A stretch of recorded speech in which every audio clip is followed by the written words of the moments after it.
जयपुर का सुभाष चौक में एक हादसा हुआ है। एक बिल्डिंग की जो नवनिर्माण चल रहा था बिल्डिंग का, उसकी छत गिरी है। छत के एक कैमरा पर्सन अगर को दिखाएं, वो भीड़ दिखाएं, और यहाँ पे मलबा जो है वो उठाने का कार्य किया जा रहा है। सिविल डिफेंस की टीम यहाँ पहुँच चुकी है और पुलिस प्रशासन मौके पर मौजूद है। और भीड़ जो देखिए एक बार, यहाँ पे बाकायदा JCB के द्वारा ट्रॉलियों में, ट्रैक्टर ट्रॉलियों में भर भर के मलबा वहाँ से हटाया जा रहा है। और सूचना ये मिली थी कि एक व्यक्ति जो है वो इसकी छत के नीचे दबने से घायल हो गया है। घायल कौन था? मकान मालिक खुद था। और पुलिस प्रशासन की जो बात करें, पुलिस प्रशासन लगातार और कोई जो कारण जो भी है छत गिरने के वो तलाश रहा है। वहीं पे जो सूचना के आधार पे जो सूचना वायरल हुई थी वो हुई थी कि 7 से 8 मजदूर दबने की, ऐसा कोई सीन नहीं है, ऐसा कोई मामला नहीं है। लेकिन देखिए अभी तस्वीर देखिए एक बार, यहाँ पे ट्रैक्टर ट्रॉलियों के माध्यम से पूरे मलबे को, छत का जो मलबा है उसको उठाने का काम किया जा रहा है। हमारे पास सूचना आई थी कि जो मोहल्ला पन्नीग्रान है उसमें कोई निर्माणाधीन मकान है जिसमें दुछत्ती का कार्य चल रहा था। अब दुछत्ती की जो छत है वो गिर गई और 4 से 5 लोगों के दबे होने की आशंका जो है स्थानीय लोगों ने बताई थी। मौके पे पुलिस प्रशासन, SDRF और स्थानीय लोगों की मदद से उस समय जो मकान मालिक हैं उनको मौके से निकाल के और तुरंत हॉस्पिटल भिजवा दिया गया। उसके बाद में पूरा मलबा हटा के जब चेक किया गया तो मकान मालिक के अलावा अन्य कोई भी व्यक्ति दबा हुआ नहीं है और अब ऑलमोस्ट रेस्क्यू जो है वो पूरा हो चुका है।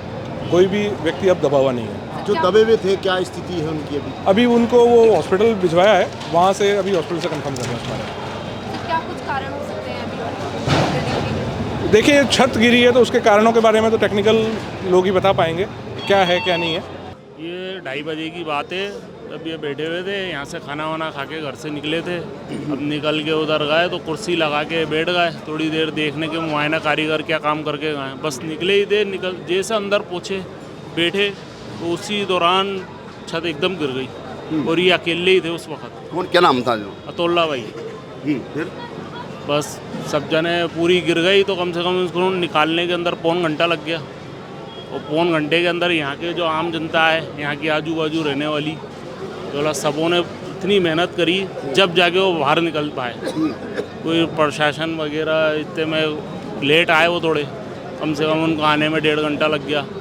और जो यहाँ के लोकल लोग थे उन्होंने जो आधे पौन घंटे की मेहनत करके निकाला, लेकिन किस्मत अभी की कैसी क्या स्थिति पता लगा? नहीं, पूरे हो गए, वो डेट हो गई कि डेट हो गई, खत्म हो गई, कंफर्म हो गया ये? हाँ। तो अभी आपने जैसे सूचना दी पुलिस को, 108 भी समय पर पहुंची या फिर उन्होंने लेट करी?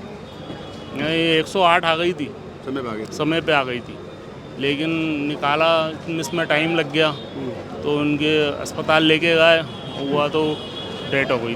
तो अभी कितने समय से चल रहा था निर्माण कार्य ये? तो हम 3 महीने से चल रहा था उनके हल्के। कभी कारीगर चले जाते थे दिवाली की छुट्टी की वजह से, कभी इसकी वजह से, इस वजह से। अब वो थोड़ा घर का शादी का मसला भी था यहाँ पे, इनके वहाँ पे शादी भी थी, हमारे भाई हैं, बड़े अब्बा के लड़के हैं, शादी भी थी इनकी अभी 28 की, 29 की, भाई के बच्चों की। अब वो इसलिए घर तैयार करवा रहे थे, बच्चे इधर शिफ्ट हो जाएंगे, कुछ इधर हो जाएंगे, पर क्या करें, किस्मत में किसको कुछ पता नहीं क्या है किस्मत। बिल्कुल, देखिए मेरे साथ खुद उनके छोटे भाई के बेटे मेरे साथ मौजूद थे। उन्होंने साफ कर दिया कि हालांकि जो घायल की सूचना है वो भी इन्होंने कंफर्म की है कि वो उनकी डेथ हो चुकी है, लेकिन इनके घर में शादी होने वाली थी, आने वाले समय में शादी, जल्दी शादी थी, और उसी के लिए ये मकान निर्माण किया जा रहा था कि कैसे भी वो बच्चों की शादी करके इस नए मकान में शिफ्ट होंगे। लेकिन जो मालिक को मंजूर कसूर था, ये हादसा हुआ। हालात ये हैं कि अब ये जो माहौल था खुशियों का वो मातम में बदल चुका है।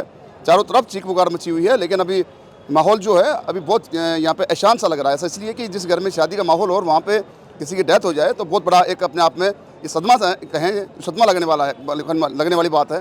मेरे ध्यान में एक बार दिखाऊंगा, कैमरा पर्सन जाकर वो दिखाएं कि किस प्रकार से मलबा जो है वो हटाया जा रहा है और बाकायदा प्रशासन पूरी तरह मुस्तैद है।